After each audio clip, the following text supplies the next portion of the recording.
Hello दोस्तों, स्वागत है आपका मेरे YouTube channel let's study with Poonam में, जिसमें हम जीके जीएस से रिलेटेड टॉपिक के बारे में चर्चा करते हैं। तो आज हम इसी श्रृंखला को आगे बढ़ाते हुए आंध्र प्रदेश के बारे में चर्चा करेंगे और उसके कुछ महत्वपूर्ण स्थलों के बारे में जानेंगे। तो चलिए शुरू करते हैं। आंध्र प्रदेश भारत के 28 राज्यों में से एक है, जिसका इतिहास वैदिक काल से शुरू होता है। इसका उल्लेख संस्कृत के महाकाव्यों जैसे ऐतरेय ब्राह्मण में मिलता है। अस्मक महाजनपद एक प्राचीन राज्य था जो दक्षिण पूर्वी भारत में गोदावरी और कृष्णा नदी के बीच स्थित था। इस क्षेत्र के लोग ऋषि विश्वामित्र के वंशज कहे जाते हैं, जिनका वर्णन रामायण महाभारत पुराणों में मिलता है। 6ठी शताब्दी ईसा पूर्व में अस्मक 16 महाजनपदों में से एक था। यह सातवाहन वंश द्वारा प्रतिस्थापित हुआ, जिसने अमरावती शहर का निर्माण कराया। गौतमी पुत्र सातकर्णी के अधीन ये राज्य शीर्ष पर पहुंचा। अवधि के अंत में तेलुगु क्षेत्र को सामंतों द्वारा शासित जागीर में विभाजित किया गया।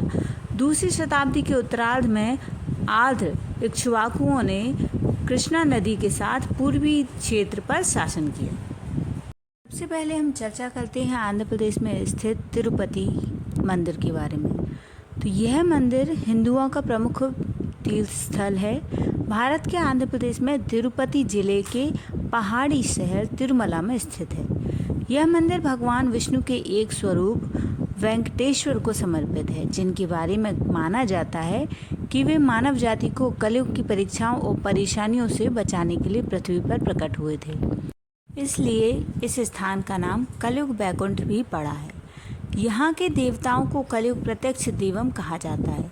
इस मंदिर को तिरुमाला मंदिर या तिरुपति मंदिर या तिरुपति बालाजी मंदिर जैसे अनेक नामों से भी जाना जाता है। वेंकटेश्वर को कई अन्य नामों से जाना जाता है, बालाजी, गोविंदा या श्रीनिवास। मंदिर तिरुमला तिरुपति देवस्थानम द्वारा चलाया जाता है, जो आंध्र प्रदेश सरकार के नियंत्रण में है। इस मंदिर के विषय में एक विशेष अनुश्रुति है कि प्रभु वेंकटेश्वर या बालाजी को भगवान विष्णु का अवतार माना जाता है। प्रभु विष्णु ने कुछ समय के लिए स्वामी पुष्करणी नामक सरोवर के किनारे निवास किया था। यह सरोवर तिरुमला के पास स्थित है। तिरुमला तिरुपति के चारों ओर स्थित पहाड़ियाँ शेषनाग की 7 फनों के आधार पर बनी सप्तगिरी कहलाती हैं। श्री वेंकटेश्वरैया का यह मंदिर सप्तगिरी की 7वीं पहाड़ी पर स्थित है, जो वेंकटाद्रि नाम से भी प्रसिद्ध है। अब हम जानते हैं विशाखापट्टनम के बारे में। अपने इतिहास और अविश्वसनीय प्राकृतिक सुंदरता के लिए जानने लायक जगह विशाखापट्टनम आंध्र प्रदेश का सबसे बड़ा शहर और वित्तीय राजधानी भी है। शहर सबसे पुराने शिपयार्ड का घर भी है। इसे भाग्य का शहर या पूर्वी तट का गहना कहा जाता है। इसके अलावा यह जानना भी जरूरी है कि स्मार्ट सिटी मिशन के तहत इस शहर को विकसित करने की योजना बनाई गई थी। क्या आप जानते हैं कि ईस्ट इंडिया कंपनी द्वारा इस शहर का नाम लिए जाने में मुश्किल आने के कारण अंग्रेजों द्वारा इस शहर को द सर्वर्स ऑफ वॉल्टेयर कहा जाता था। विशाखापट्टनम का इतिहास 6वीं शताब्दी ईसा पूर्व का है। इसका उल्लेख पहली बार 4वीं शताब्दी ईसा पूर्व के आसपास पाणिनि कात्यायन के संस्कृत के लेखन में मिलता है। ऐतिहासिक रूप से एक बैंगी साम्राज्य और पल्लव वंश के साथ साथ पूर्वी गंगा राजवंशों द्वारा मध्ययुगीन काल में शासन किया गया था। इस जगह के पुरातात्विक रिकॉर्ड बताते हैं कि वर्तमान विशाखापट्टनम शहर 11वीं और 12वीं शताब्दी के आसपास बनाया गया था। इसके बाद यह साम्राज्य का परस, चोल और गजपति साम्राज्यों के बीच भी उतार चढ़ाव बना रहा। 16वीं शताब्दी में इसे मुगलों ने भी जीत लिया था। इतने सारे शासकों को देखने के बाद हम यह कह सकते हैं कि विशाखापट्टनम ने बहुत कुछ देखा है। अब हम जानते हैं मल्लिकार्जुन मंदिर के बारे में। श्री भ्रमरंभा मल्लिकार्जुन मंदिर हिंदुओं का प्रमुख मंदिर है, जो भगवान शिव और पार्वती को समर्पित है, जो भारत के आंध्र प्रदेश राज्य के श्रीशैलम में स्थित है। यह शैव और शक्ति दोनों हिंदू संप्रदायों के लिए प्रमुख हैं, क्योंकि इस मंदिर को शिव के 12 ज्योतिर्लिंगों में से एक और हिंदू देवी के 52 शक्तिपीठों में से एक का रूप माना जाता है। शिव की पूजा मल्लिकार्जुन के रूप में की जाती है और उनका प्रतिनिधित्व लिंगम द्वारा किया जाता है। उनकी पत्नी पार्वती को भ्रमरंबा के रूप में दर्शाया गया है। मंदिर परिसर 2 हेक्टेयर में फैला हुआ है। इसमें 4 प्रमुख द्वार हैं जिन्हें गोपुरम कहा जाता है। मंदिर में कई छोटे छोटे मंदिर हैं जिनमें मल्लिकार्जुन और भ्रमरंबा के मंदिर प्रमुख हैं।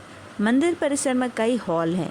सबसे उल्लेखनीय विजयनगर काल के दौरान निर्मित मुख्य मंडप है। मंदिर पूर्व की ओर मुख किए हुए स्थित है। केंद्र के मंडप में कई स्तंभ हैं जिनमें नादिकेश्वर की एक विशाल मूर्ति है। मंदिर परिसर में कई सारी मूर्तियां हैं। मुख्य मंडप और गर्भगृह की ओर जाने वाला हॉल में जटिल रूप से नक्काशीदार स्तंभ हैं। जिस मंदिर में मल्लिकार्जुन को रखा गया है उसे मंदिर में सबसे पुराना माना जाता है। यहाँ एक सहस्त्र लिंग है जिसे राम द्वारा बनवाया गया माना जाता है। 5 अन्य लिंग हैं जिन्हें श्रीशैलम मल्लिकार्जुन मंदिर स्वामी मंदिर 18 शक्तिपीठों में से एक है। देवी भ्रामरी या भ्रमरंबा यहाँ निवास करने वाली देवी हैं। दक्ष प्रजापति और सती के आत्मदाह की कथा के परिणाम स्वरूप सती देवी के स्थान पर माँ पार्वती का उदय हुआ। शिव गृहस्थ बन गए और यह पौराणिक कथा शक्तिपीठों की उत्पत्ति के पीछे की कहानी है। ये आदि पराशक्ति के पवित्र निवास स्थान हैं जो सती देवी के शव से गिरने पर बने हैं।